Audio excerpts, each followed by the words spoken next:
Ahoj, mé jméno je nezaměstnaný flákač. Místo toho, abych pracoval, tak ležím doma na gauči s lahváčem na bříšku. Žiju z příspěvku na živobytí, což dělá krásných 2200 korun. Což znamená, že na den mám fantastických 73 korun. A když odečtu nejnutnější náklady, tak mi zbude 40 korun na den.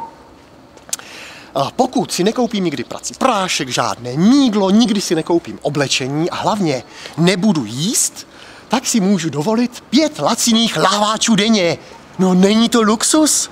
Já myslím, že vy, co pracujete, vy mi máte hodně co závidět.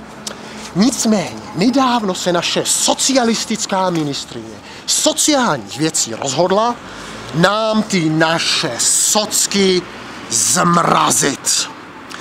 No jo, holt, na chudáky, teda na lenochy je třeba bič.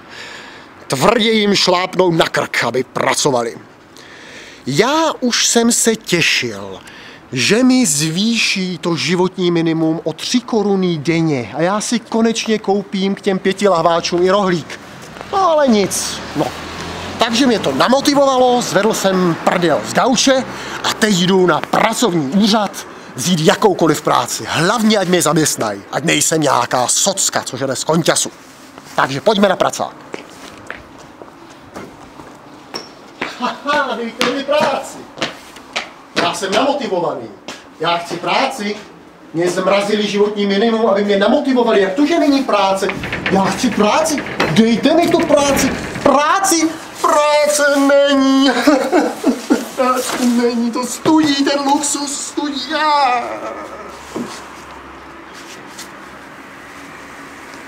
Ale děkuji, že můžu.